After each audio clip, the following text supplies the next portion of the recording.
सुबह है उम्मीदों की बदली जिंदगी, फूल खिले हैं आशाओं के अब मिली है खुशी। सब मिलके गाएंगे खुशियाँ मनाएंगे, हमको करेंगे दूर। रेडियो रेडियो मयूर मयूर, रेडियो रेडियो मयूर। रेडियो मयूर 90.8 FM, सुने अपने दिल की आवाज।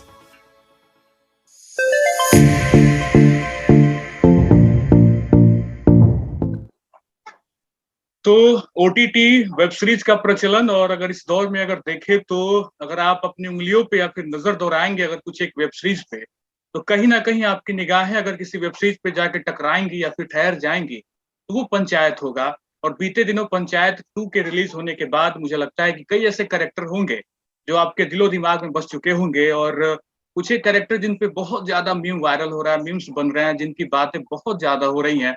उनमें से एक पंचायत 2 सीजन का कैरेक्टर है विनोद का। और फिलहाल आप स्क्रीन पे देख पा रहे हैं अशोक पाठक जी को, जिन्होंने विनोद के कैरेक्टर को इस वेब सीरीज में जीवंत किया है, जिंदा किया है और बखूबी उस कैरेक्टर को पर्दे पे उतारा है। और इस वक्त मेरे साथ अशोक पाठक जी है। सर, स्वागत है आपका रेडियो इंटरव्यू में। जी नमस्कार। सबसे फिलहाल आप बताइए कैसे हैं, क्योंकि वेब सीरीज हिट हो चुकी है, आपके कैरेक्टर पे मीम बहुत ज्यादा बन रहे हैं, कैसा लग रहा है? कभी कभी लगता है अपन ही भगवान है, ऐसा कुछ फीलिंग आ रही है क्या? नहीं नहीं, ऐसी तो कोई फीलिंग नहीं आ रही है, लेकिन हाँ ये है कि इतना प्यार मिल रहा है लोगों का, इतनी मोहब्बत, बहुत सारे मैसेज आ रहे हैं, कॉल्स आ रही हैं, तो बड़ा मजेदार है ये।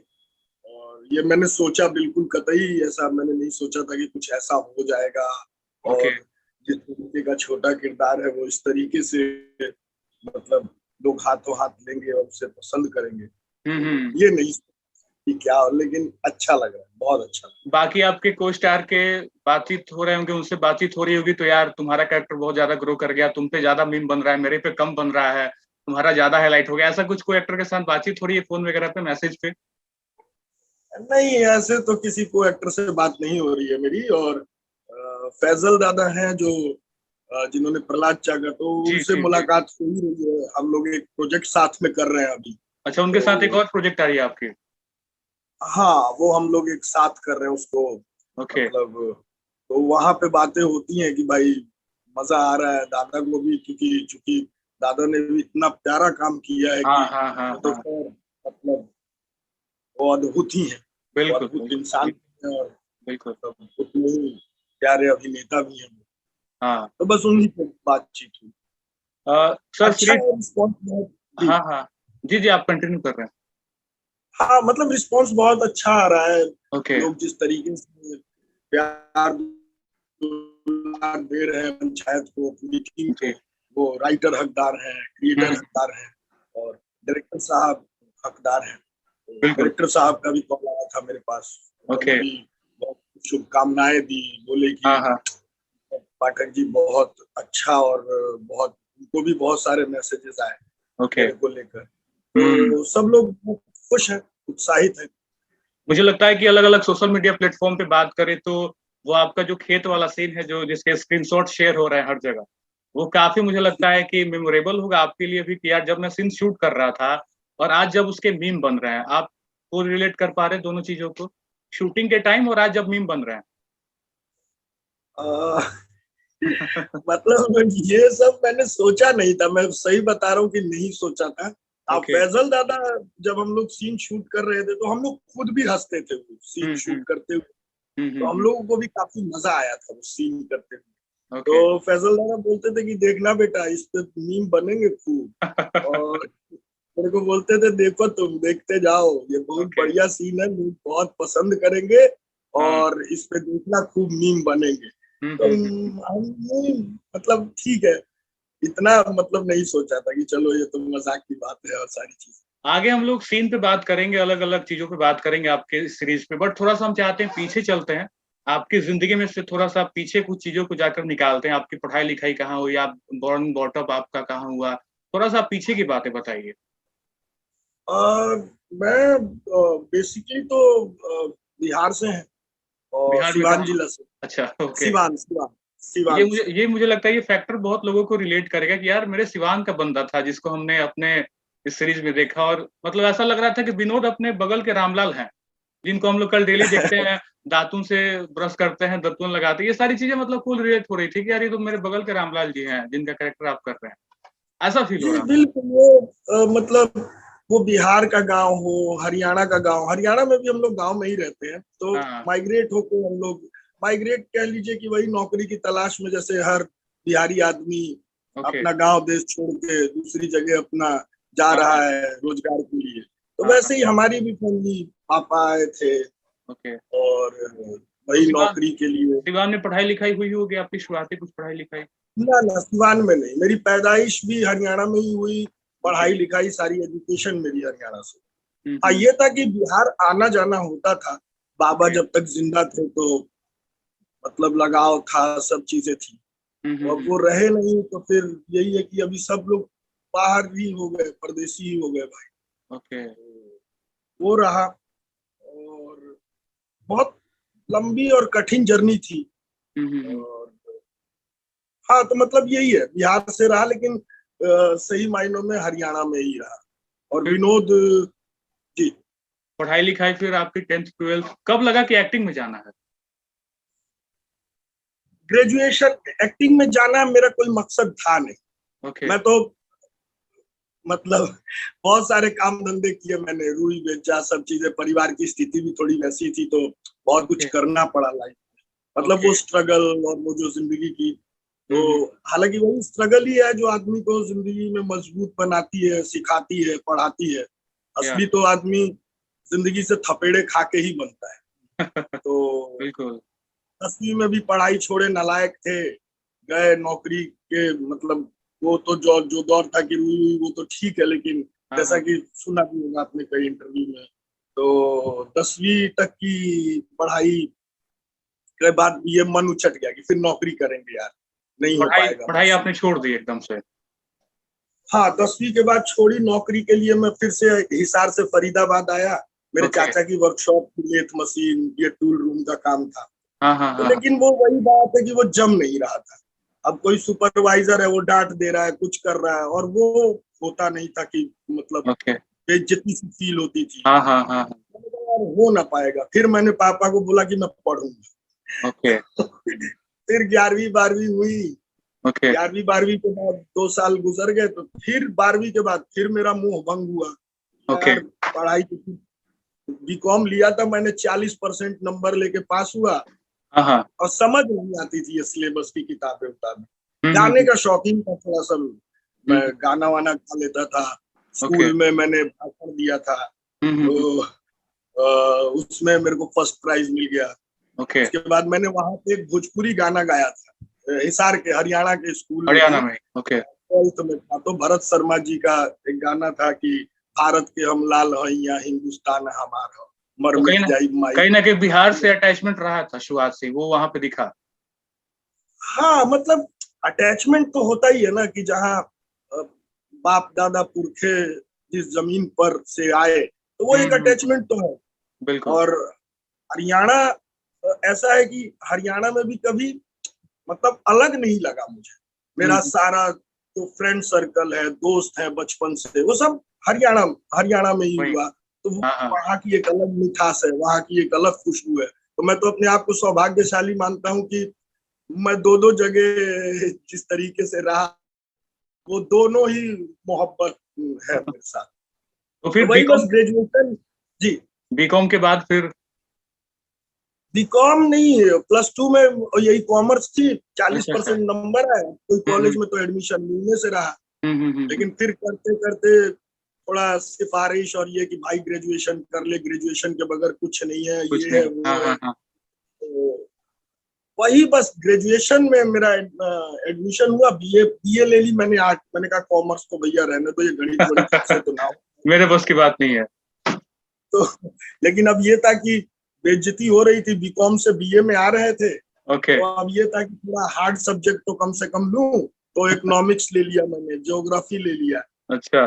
लेकिन वो ले लिया, वो भी दुर्भाग्य ही था मेरा लेना कि वो सब इकोनॉमिक्स ही है वो। और वहां से समझ लीजिए कि मेरी जिंदगी जो कहीं आधार नहीं था कि वही 5-10 हजार की नौकरी, वही सपना था। पापा भी बोलते थे जल्दी करो, घर संभालो, ये वहां पे एक मेरे मित्र दिलीप तिवारी, हम लोग साथ में पढ़ते थे, वो मेडिकल के स्टूडेंट थे।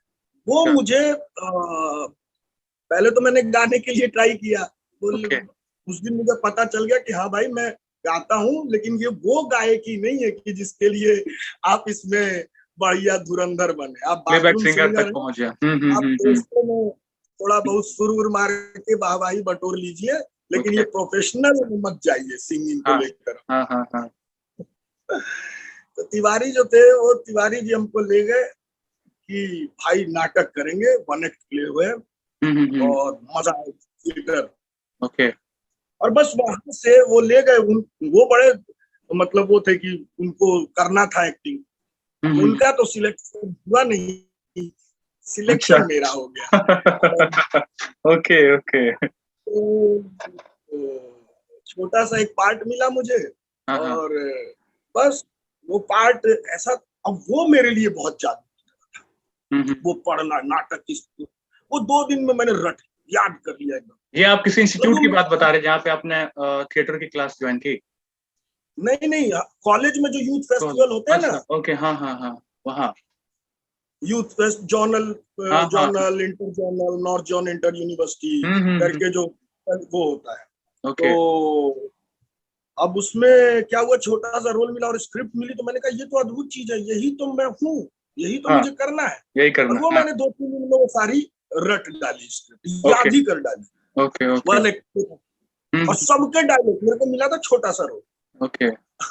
और जो उसमें लीड कर रहे थे वो भाई साहब कहीं चले गए घूमने। मैं आज भी उनका शुक्रगुजार हूँ कि वो गए और कुछ लगा नाटक ये चलेगा नहीं, और ये क्या स्क्रिप्ट उठा ली, हम लोग कहीं जीत नहीं पाएंगे, जर्नल में ही रह जाएगा ये। तो हमारे जो डायरेक्टर साहब थे, अब उनको ब्लॉकिंग करनी थी। वो बोले कि किसी को याद है तो चलो तुम करो, ब्लॉकिंग करेंगे। मैंने कहा मुझे याद है सर। बोले अच्छा, बिना उसके ही मतलब, मैंने कहा बिना स्क्रिप्ट के याद है सर, स्क्रिप्ट लेने की जरूरत नहीं है। और वो बस वो लीड वाला जो था, वो 1 नंबर जो पागल था, वो किया, और वो बोले कैसे किया, अभी तक तो मैंने तुझे सिखाया पढ़ाया भी नहीं। मैंने कहा बस बस वो था कि वो जादू हुआ, और उन्होंने वो मुझे लीड रोल दे दिया। और बस फिर जर्नल में वो हमारा नाटक जीता, inter journal, north John, national, और बेस्ट एक्टर अवार्ड मिल गया मुझे हर जर्नल में, इंटर जर्नल में। और वो फिर चमत्कार हो गया कुछ, हर जगह मीडिया में। नॉर्थ जोन में 18 यूनिवर्सिटियां थी, और उनमें हमारा प्ले फर्स्ट और बेस्ट, तो वो मेरे लिए बहुत जादुई पल था। और वो पल से जिंदगी बदल गई कि मेरे को लग गया बस अब मैं इसी चीज के लिए। ये किस साल की बात होगी तकरीबन लगभग? ये बात होगी 2003। तो वहां से कहीं ना कहीं एक्टिंग के तरफ आप बढ़ते चले गए, रुझान बढ़ता गया 2003 में? हाँ, उसके बाद मैं बढ़ता चला गया। 4 साल में रहा कॉलेज में, मुझे कॉलेज से university colour, college colour, roll of honour मिलता रहा। सबसे अच्छी बात रही कि मेरी फीस माफ हो गई, जो कि सबसे ज्यादा जरूरी चीज। पैसे इतने नहीं, क्योंकि फीस बहुत थी तो वो बहुत ज्यादा हो जाती, लेकिन पहले ही साल में मेरी फीस माफ हो गई। उसमें हमारे एक प्रोफेसर से, डॉक्टर सुरेंद्र मन, उन्होंने बहुत मदद की। और प्रिंसिपल साहब भी, IS लाखलान साहब, वो थे, तो वो इतना प्यार करते थे, इतना दुलार करते थे कि मतलब पूछिए मत। तो मेरी सारी फीस माफ हो गई, तो मेरे को उसकी टेंशन नहीं।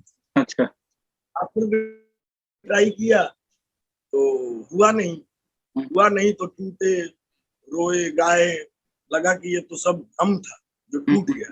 मतलब मैं कर लूं, मतलब ये तो जो ये सब जीत गया बेस्ट एक्टर, ये मुझे लग रहा है कि ये सब तुक्का हुआ, नहीं तो NSD में का वर्कशॉप तक भी ना होता मेरा। रोया गाया, फिर पापा बोले कि ठीक है तू चला जा बम्बई, मैं कुछ करके रो रहा था। मैं बहुत फूट के रो रहा था, क्योंकि जब आदमी का सपना टूटे तो बहुत रोता है। पापा एक दिन बहुत वो हुए, बोले मैं कहीं से पैसे वैसे जुगाड़ करता हूँ और तू चला जा। मैंने कहा बम्बई नहीं जा, मुझे पढ़ाई करनी है और मुझे पढ़ के ही जाना है, मुझे सीखना है, अभी पढ़ना है। ये जिंदगी का एक अलग फलसफा रहा कि जहाँ एक तरफ आप पढ़ना नहीं चाहते थे, वहां एक वक्त के बाद आप कह रहे हैं कि पढ़ना है मुझे पढ़ना है क्योंकि लिटरेचर से मोहब्बत हो गई, किताबों से अब थी। वो सिलेबस की किताबें मुझे कभी नहीं जमी, लेकिन जब मैंने नाटक, नॉवेल्स, कविता ये सब पढ़ना शुरू किया, लिटरेचर से पाला पड़ा, तो मैं फिर जाट कॉलोनी में ही रहता था, वहीं बैठा रहता था। किताबें वो बोलते थे कि यार जिन किताबों को आज तक किसी बच्चे ने नहीं छुआ तुम वो किताबें लेके पढ़ रहे हो। अब कहाँ कॉलेज में कोई कविताएं पढ़ रहा है, वो कुछ स्टूडेंट्स हैं जो हिंदी के हैं और जो हिंदी में एमए कर रहे हैं तो वो आ रहे हैं, लेकिन नाटकों से और उनका क्या उनसे संबंध। सही बात। तो वो पढ़ते तो फिर मुझे लगा, लेकिन मतलब परिवार की स्थिति ऐसी नहीं थी कि मैं किसी प्राइवेट इंस्टीट्यूट में जाके और मैं पढ़ पाऊं, उतना खर्च कर 3,000 चाहे महीने के, मतलब 2,000 भी अगर लग रहे हैं मान लीजिए, तो वो भी मेरे लिए बहुत ज्यादा, फिर हॉस्टल फीस, तो ये सब मेरे लिए पॉसिबल था नहीं। बिल्कुल बिल्कुल। उसी दौरान फिर पापा ने मेरे को जिंदल में मेरे पापा नौकरी करते थे, तो मेरे को नौकरी पे लगा दिया। एनएसडी का भ्रम टूटा, उसके बाद मैं साल भर मैंने जिंदल में नौकरी की। और वहीं पर उसी के साथ साथ मैं कॉलेज में एमए कर रहा था हिंदी से। तो प्रिंसिपल साहब थे, तो उन्होंने बोला था कि ठीक है तू नौकरी कर रहा है कर ले, लेकिन तू जब नाटक हो तो तू आ जाइए, तेरा एडमिशन करते, तुझे क्लास करनी है तो तू कर, और नहीं तो तू अपना नौकरी जो कर रहा है ठीक है, कोई दिक्कत नहीं। तो उन्होंने इतनी मुझे दे दी। हिंदी सब्जेक्ट था मेरा, खुद ही बहुत प्यार था, तो मैं खुद ही पढ़ता था, तो मुझे पता था कि चलो सिलेबस पढ़ हुआ। उसके बाद मुझे बीएनए का पता चला कि भारतेंदु नाट्य अकेडमी है लखनऊ में, और वहां पर भी 2,000 रुपए स्कॉलरशिप मिलती है, 12 सीटें हैं, तो एक बार वहां भी ट्राई कर लिया जाए। दोबारा मैंने एनएसडी ट्राई किया 1 साल बाद कि एक मौका और लेते हैं, तो इस बार भी हुआ नहीं। तो वहीं पर मुझे कुछ दोस्तों वहां जो लोग और थे इंटरव्यू देने आए थे, उन्होंने बोला एक भारतेंदु नाट्य अकेडमी जगह है, वहां पर भी ट्राई कर सकते हो और वहां स्कॉलरशिप है, पैसे नहीं लगे बस। और वो भारतेंदु नाट्य अकेडमी में मैंने अप्लाई किया और मेरा हो गया। और वो मेरी जिंदगी का सबसे खुशनुमा पल था। ये किस साल की बात होगी जब आपने एडमिशन लिया होगा वहां पे? 2007, 2009, 2 साल रहा। तो कहीं ना कहीं 4 से 7 तक ये 3 साल काफी स्ट्रगल वाला रहा, पढ़ाई लिखाई काम धाम ये सारी चीजें चलती रही। हाँ, उसमें बहुत स्ट्रगल रहा, और उसमें बहुत सारा ये भी रहा कि पता नहीं क्या होगा कैसे होगा। लेकिन बीएनए गया उसके बाद तो वहाँ अलग अलग, मतलब मैं अपनी जहाँ के लिए मैं बना था वहां पहुंच गया कि भाई यही तो है मेरा मन। वहां से कब निकले फिर? मैं वहां से निकला 2009 तक तो मेरा डिप्लोमा ही खत्म हुआ। उसके बाद क्योंकि मैं थोड़ा पता नहीं गलती से टॉप भी कर गया था। तो ये रहा कि मुझे 1 साल की इंटर्नशिप मिली, हमारे 4 बैचमेट्स को मिली। तो 1 साल फिर मैंने इंटर्नशिप की वहां पर, तब 3,000 रुपए मिले। 3,000 रुपए मिलते थे और हमको असिस्ट करना होता था, डायरेक्टर आ रहे हैं, जो भी प्रोडक्शन होता है, स्टूडेंट प्रोडक्शन। 2010 में मतलब मैं 2010 से लखनऊ से मैंने अलविदा कहा लखनऊ। फिर मुंबई आना हुआ उसके बाद? हाँ, 2010 में ही मैंने एक फिल्म वही मुझे मिल गई, शूद्रा द राइज। अच्छा, बड़े पर्दे की फिल्म या फिर शॉर्ट फिल्म? नहीं, फीचर फिल्म थी। मैंने ऑडिशन दिया था और उस ऑडिशन में हो गया। तो कहीं ना कहीं पहला काम आपका वही रहा, पहला प्रोफेशनल काम? हाँ, अगर कैमरे का देखा जाए तो पहला काम वही रहा। तो बड़ा छोटा सा रोल था, और करते करते वो डायरेक्टर साहब को पता नहीं क्या मुझ में दिखता था, तो वो बोले यार मैं ना तेरे को बेकार नहीं करना चाहता, मैं तेरा यूज करूंगा, कहाँ करूंगा कब करूंगा मुझे नहीं पता, लेकिन मैं करूंगा।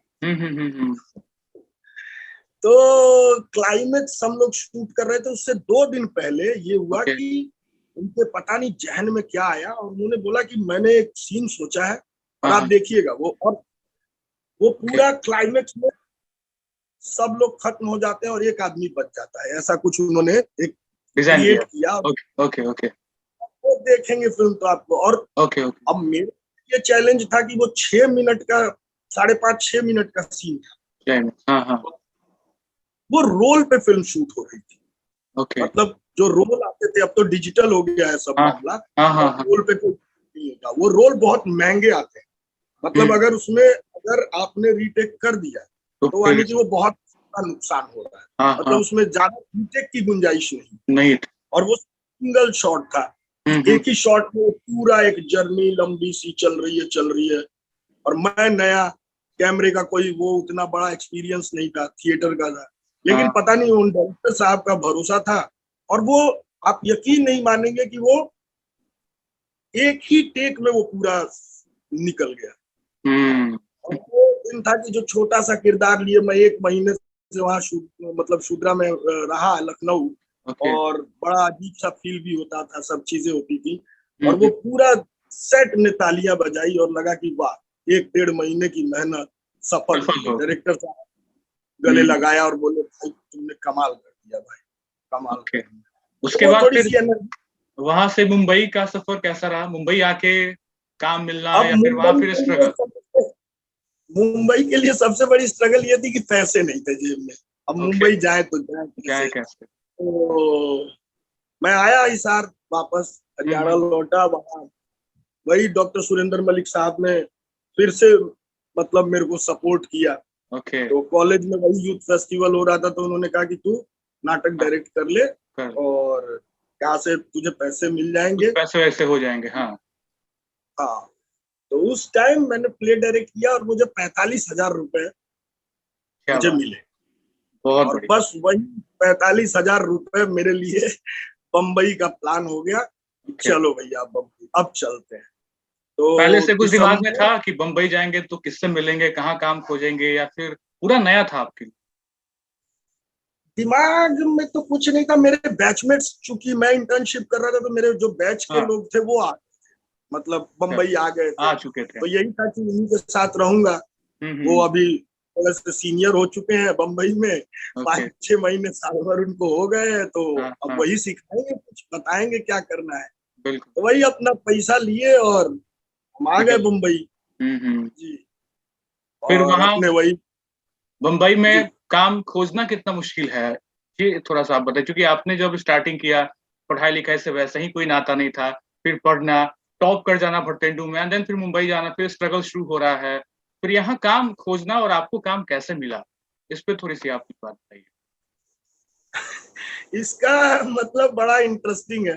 देखिए, एक तो सबसे पहला मेरा टारगेट था कि यार देखो, मैं स्ट्रगल नहीं कर सकता क्योंकि मेरे पास उस चीज के लिए गुंजाइश नहीं।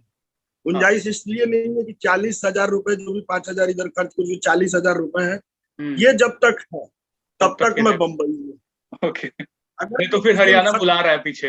हाँ, 30 दिन खत्म हुए, मैं बैक टू पवेलियन जाऊंगा, अपना हरियाणा जाऊंगा, वहां कमर्शियल थिएटर करूंगा, सब करूंगा, लेकिन मैं बम्बई में सरवाइव नहीं कर सकता क्योंकि मेरे को घर से पैसे नहीं आ सकते, क्योंकि इतने पिताजी नहीं कमा रहे हैं कि वो बम्बई का खर्च मेरे उठा पाए।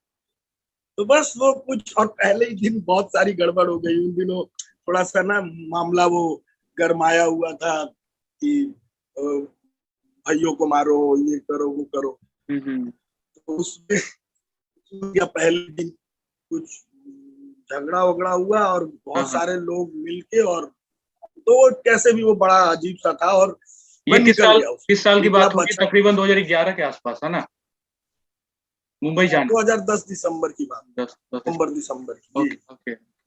अब वो मेरे अंदर खौफ भर गया।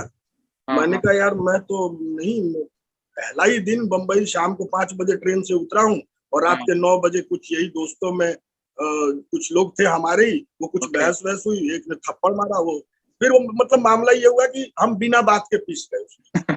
तो और फिर मन उठा, फिर 2-3 दिन घबराया कि क्या करूं, वापस चला जाऊं, क्या करूं क्या ना करूं। फिर कैसे भी बात पता चला, वो बिल्डिंग में हरियाणा के ही लोग हैं जो मेन आदमी है। अच्छा। तो वहां में उनके मिला तो वो एक ही रहा कि अच्छा हरियाणा से है भाई, कोई दिक्कत नहीं, अभी कोई टेंशन नहीं होगी। तो बड़े अच्छे लोग मिले। फिर मेरा किसी भी तरीके से हिम्मत जुटी 2 दिन बाद।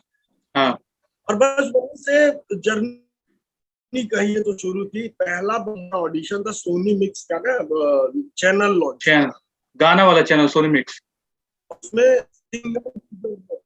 सोनी मिक्स तो म्यूजिक चैनल लॉन्च हुआ। और उसमें प्रोमो कट में थे तो सिंगर की अलग अलग तरीके से। तो मेरा एक बैचमेट है, तो उसने बोला, अमरीश, वो बोला कि भाई तू गा लेता है तो चल एक ऑडिशन हो दे दे।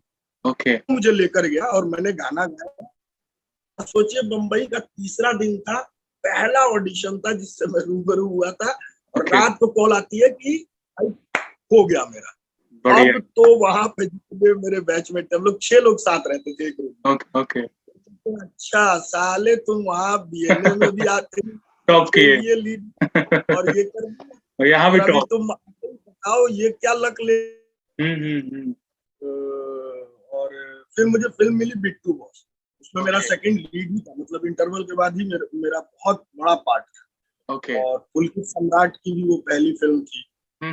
और एक तरीके से देखा जाए तो मेरी भी कमर्शियली पहली फिल्म थी वो बड़ी, और इतना बड़ा काम मिल गया था पहले ही साल में मुझे। फिर वो रिलीज हुई तो फिल्म ज्यादा चली नहीं, लेकिन ये था कि इतने लोगों ने देखा, उन्होंने बहुत तारीफ की, बड़े बड़े क्रिटिक्स ने बहुत तारीफ की, कमल नहाटा ने की, मसंद जी ने की, आज भी उसके रिव्यूज हैं, होंगे यूट्यूब पे। बिल्कुल। तो फिर वही जिंदगी, अब कर तो लिया था इतना बड़ा रोल, तो अब तो कायदे से यूं था कि बहुत बड़ा काम मिलता, चाहे कुछ और होता, कुछ और नए चरित्र मिलते, किरदार मिलते, लेकिन ऐसा हुआ नहीं। फिर डिमोशन शुरू हुआ बम्बई, डिमोशन शुरू हुआ, कहीं फिर छोटे मोटे रोल जो भी मिल रहे हैं कर रहे हैं। टीवी क्योंकि मैंने कभी किया नहीं, उतनी रही नहीं, और वैसे भी टीवी में हम जैसे चेहरों के लिए कोई काम था नहीं उस वक्त, तब तक ओटीटी जैसा कुछ यहाँ नहीं था। तो वही फिल्में चलती रही मैंने, लेकिन ये नहीं है कि वो बहुत बुरा था, बहुत अच्छा था। इवन ये था कि एक चीज तो हो गई थी कि जिन ने बिट्टू बॉस देखी थी तो मेरे पास ऑडिशन आने लगे, काम मैं बहुत करता रहा, पैसे आते रहे, और मतलब बहुत सपोर्ट भी मिला, बहुत अच्छे लोग भी मिले। तो वो धीरे धीरे अपना एक रास्ता बनता चला गया। मैंने हॉलीवुड की भी फिल्म की, सेकंड बेस्ट मारी गोल्ड होटल। एक मैंने और भी फिल्म की थी जिसमें मैं ब्रेंडन फ्रेजर के साथ था, एलए में शूट किया अपने हॉलीवुड स्टूडियो में। बहुत शानदार। तो मतलब इत्तेफाक जिंदगी में बहुत रहे, मतलब कुछ चल रहा था और मान के चलिए कि इन 10-12 सालों में एक लंबा वक्फा बीत गया, 2011 ये 2022 चल रहा है।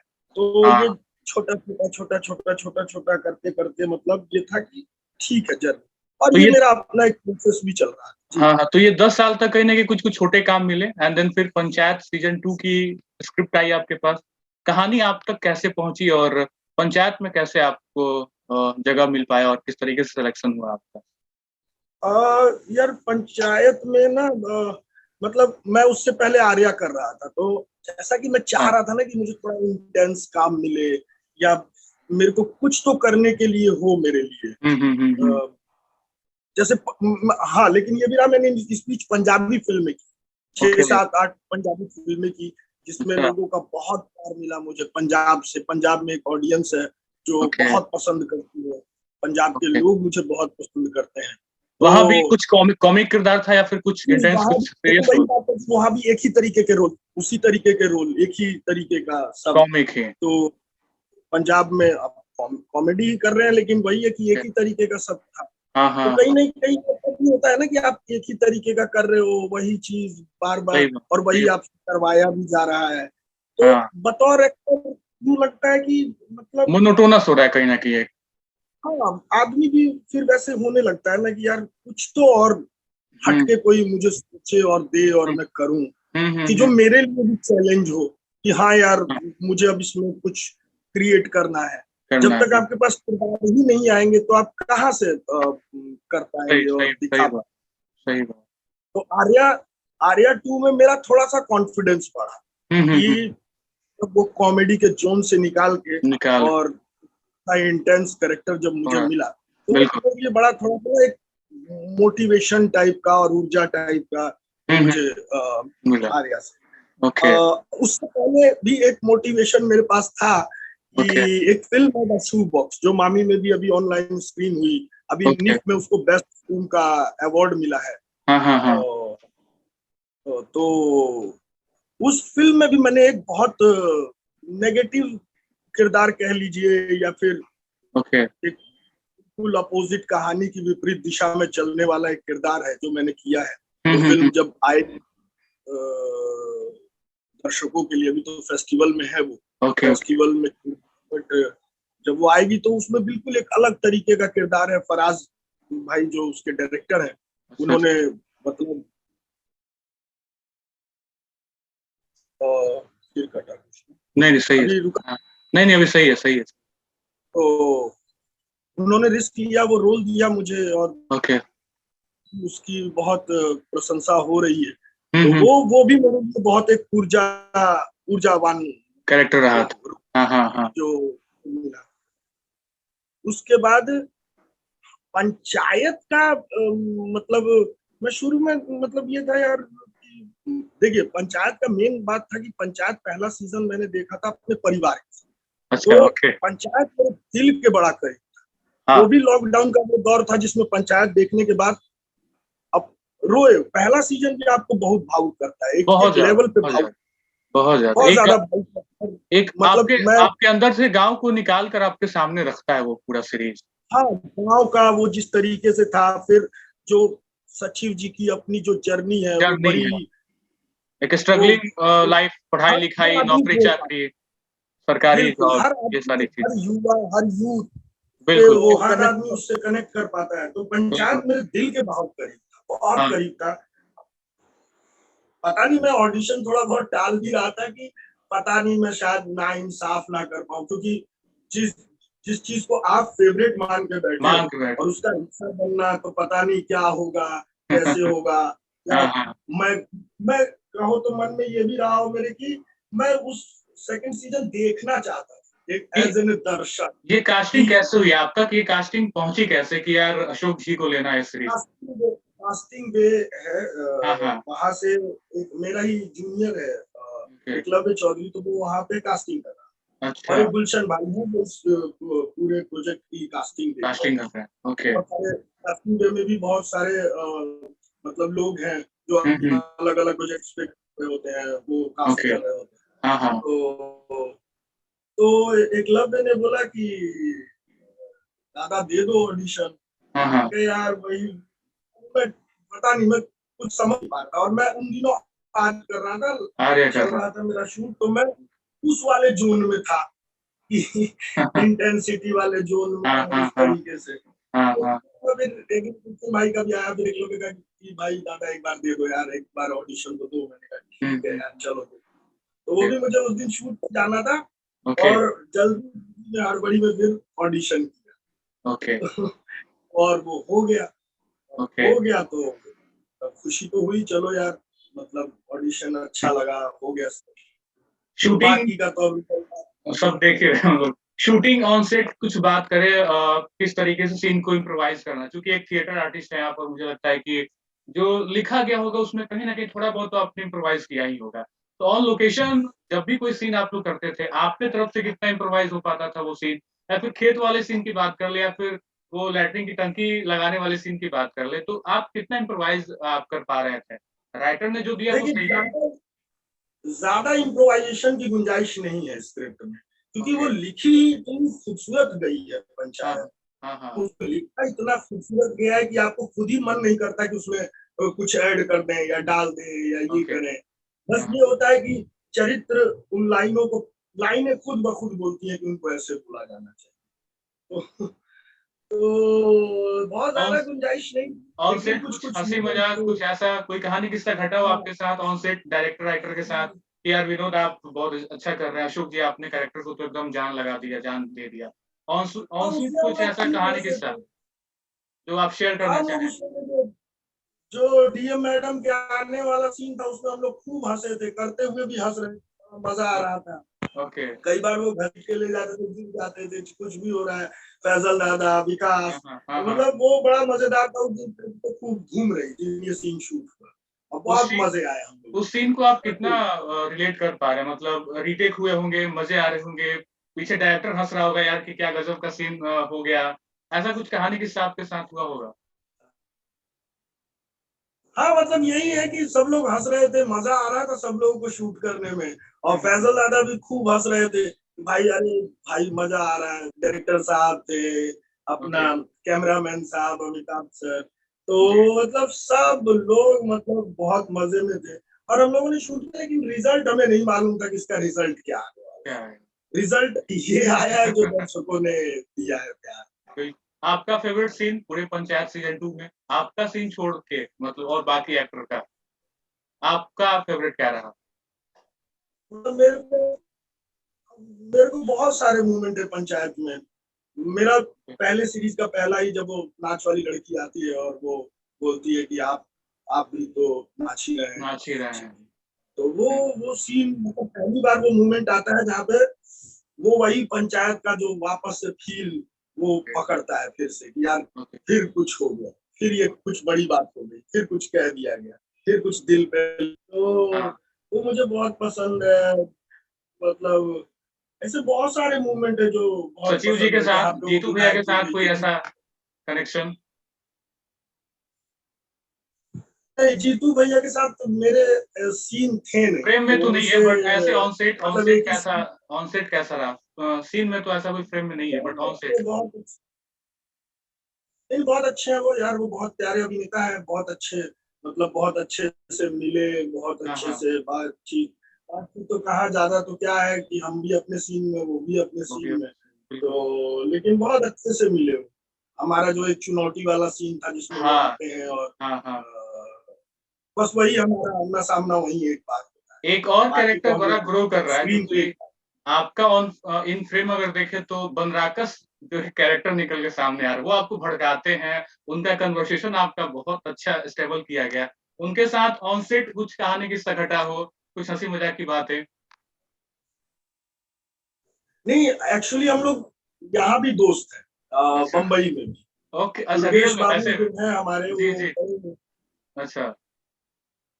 हाँ, दुर्गेश बाबू जो है जिन्होंने बनराकस प्ले किया है, हुँ। वो बहुत बहुत प्यारे अभिनेता है, बहुत बहुत, उनको भी बहुत साल हो गए यहाँ बम्बई में, तो हम लोग तो अक्सर मिलना जुलना हमारा, और हम लोग एक साइड यूं कि हम यूं मिलते हैं, और अब सेट पे एक साथ हम लोगों को काम करना है, एक साथ मिलना है और सीन करना है, तो बड़ा सरल वैसे भी हो गया। और अगर देखा जाए यूं तो आम जिंदगी में दुर्गेश बाबू मतलब हमें दादा बोलते हैं, हमारा एक अलग मोहब्बत है कि कुछ समझ नहीं आ रहा तो हम, मतलब हमसे कुछ पूछे, सलाह ले ली। हाँ। और वो तो, और वो ट्यूनिंग वहां पे जाके बिल्कुल उलट हो गई कि मैं एक तरीके से उनके उससे चल रहा हूँ, मतलब हम दोनों की बड़ी अंडरस्टैंडिंग, हम मतलब साथ में हम लोग रहे भी जितने दिन शूट हुआ, तो बड़ा मजा आया, बहुत मजा आया। हम दोनों साथ ही रहते थे, शूट हो गया उसके बाद भी अपना होटल आके घंटों बैठे हैं, बतिया रहे हैं, सीन डिस्कस हो रहा है, ये ऐसे है, ऐसे करेंगे, चाहे ये करेंगे, तो ये रहा। अब ये माना जा सकता है कि पंचायत सीजन 2 के बाद स्ट्रगल खत्म आपके लाइफ से? पता नहीं मुझे स्ट्रगल खत्म कब होगी और क्या होगी, लेकिन ठीक है, ये स्ट्रगल ही जिंदगी है, हमें हर दिन नया कुछ करना है, और हर दिन हमारे पास नए चैलेंज है, जो अच्छा है। अगर मतलब इसके थ्रू अगर ये है कि कुछ अच्छा होता है बेहतर, तो हर आदमी तो अपनी जिंदगी में बेहतर चाहता ही है ना, कि कुछ इतना बेहतर इतना तो हो। अब आप मान चुके होंगे ना कि मैं तो अब कहीं न कहीं वेब सीरीज के दौर में स्टेबल हो चुका हूँ। ये आप अभी मानते हैं या फिर अभी भी कहीं न कहीं अप्स एंड डाउन आएँगे? मुझे आइडिया नहीं है कि अभी देखिए लोगों का बहुत प्यार मिल रहा है, सब चीजें हैं, लेकिन अभी मुझे कुछ भी नहीं पता कि क्या होगा, कैसे होगा, क्या रोल आएंगे, क्या मिलेगा, क्या नहीं मिलेगा, इस चीज की अभी मैं सोच नहीं रहा हूँ। और क्योंकि मैंने कभी ये सोचा नहीं कि क्या होगा, क्या मिलेगा, क्या कब होगा, कब मिलेगा, तो ऐसा भी मेरा कुछ सोच नहीं, जो है बस उस मूवमेंट को आज मैं जी रहा हूँ, आज मैं खुश हूँ, आज मुझे ये सब मिल रहा है, ये मैंने सोचा भी नहीं था सपने में, ये मिल रहा है, इसको जी रहा हूँ, यही अभी सबसे बड़ा इम्पोर्टेंट चीज है। थोड़ा सा नए दौर की बात कर लेते हैं, क्योंकि आपका एक कनेक्शन बिहार से भी है और बिहार के जो बच्चे हैं जो चाहते हैं यार मुंबई जाए काम करे, जैसा कि आपने भी बताया कि अभी आगे क्या होगा इसकी कोई चीजें कंफर्म नहीं है, तो क्या एज एन एक्टर जो भी बिहार से लोग जाते हैं या फिर कहीं से भी, वो एक इनसिक्योरिटी रहती है कि यार मुंबई जाके भी काम मिलेगा या क्या होगा? इस पे आपका पर्सनल ओपिनियन क्या है, क्योंकि आपने काफी लंबा सफर देखा है, ये इंडस्ट्री किस तरीके देखिए, से? जी। हाँ, इनसिक्योरिटी तो है, इनसिक्योरिटी तो है। ये फील्ड ही ऐसी है कि एकदम इसमें कोई सिक्योरिटी आपको कोई नहीं दे सकता, चाहे वो बड़ा बड़ा हो और छोटे से छोटा हो, सिक्योर तो कोई नहीं। और रही बात आर्टिस्ट, तो आर्टिस्ट में पकड़ है ही भाई, सीधा ओके। सब कुछ भूल जाओ, अगर आए हो, ये पैशन है और इसको पूरा करना है तो लगे तो लगे रहना, पॉजिटिविटी के साथ तभी बात बने। ओटीटी को अगर आप आप नेगेटिव हो तो फिर वो आपकी परफॉर्मेंस, हाँ ओटीटी को कहीं ना कहीं आप एक ओटीटी वरदान तो मानते हैं? वरदान की तरह है। हाँ बिल्कुल मानता हूँ मैं ओटीटी को वरदान। ओटीटी की वजह से हम, आवाज रुक गई आप। हाँ जैसे अभिनेताओं को प्लेटफॉर्म मिल रहा है, लोग जी, ले रहे हैं हमें, हम लोगों को अपना मतलब मौका मिल रहा है अभिनय का और सारी चीजों का, जरूरतें पूरी हो रही है कि हाँ यार ठीक है, पैसा मिल रहा है, काम, यही तो चाहिए ना एक आर्टिस्ट। तो आगे ओटीटी ने बहुत बड़े दरवाजे खोले। आगे कुछ और नए प्रोजेक्ट आपके जो आने वाले होंगे जो हम लोग देखेंगे अभी फिलहाल? हाँ, मैं अभी प्रोजेक्ट्स कर रहा हूँ, 2-3 प्रोजेक्ट्स हैं जो मैं पहले से ही कर रहा हूँ। अभी तो विनोद तो अभी आया है, तो मैं अभी कर रहा हूँ और उसको मैं मतलब बता नहीं सकता क्योंकि थोड़ा सा कॉन्फिडेंशियल है ओके ये है कि वो बहुत अलग रूप में आएंगे, वो बहुत अलग तरीके के। फिर से बड़े पर्दे पे आना होगा, कुछ बड़े पर्दे के प्रोजेक्ट आ रहे होंगे आपके पास? जी, बड़े पर्दे का भी आएगा। एक फिल्म है मुंबईकर, वो मैंने की है, उसमें देखिए वो रिलीज अभी कब होती है, अनाउंसमेंट तो शुरू नहीं हुई थी, संतोष शिवन जी ने डायरेक्ट किया है, विजय सेतु।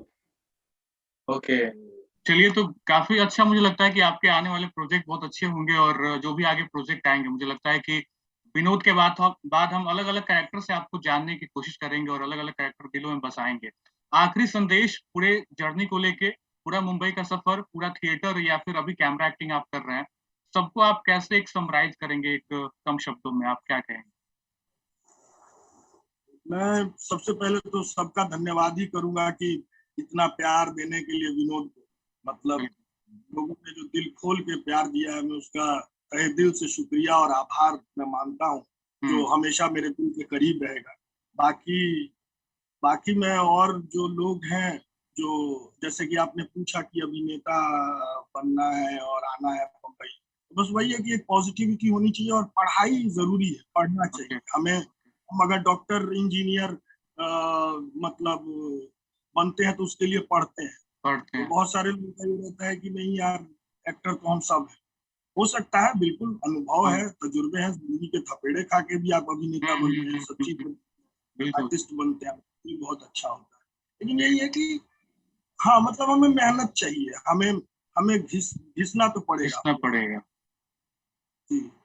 तो बेस्ट ऑफ लक आपको रहेगा और बाकी फिर हम कुछ और वेब सीरीज के साथ आपके साथ कनेक्ट होंगे, फिर बातचीत करेंगे, कुछ और इंटरव्यू आपके साथ होंगे, तो शायद कैरेक्टर अलग होगा। अशोक पाठक जी का नाम मुझे लगता है कि इंडस्ट्री में और बड़ा हो, और क्योंकि आप बिहार से हैं और मैं खुद बिहार से हूँ तो एक अलग कनेक्शन हो जाता है। तो बहुत बहुत शुक्रिया, आपने कीमती वक्त अपना दिया, रेडियो मयूर के साथ आपने एक इंटरव्यू किया, बहुत बहुत शुक्रिया, थैंक यू सो मच। आपका भी बहुत बहुत शुक्रिया भाई, thank you. Radio Mayur 90.8 FM, सुने अपने दिल की आवाज।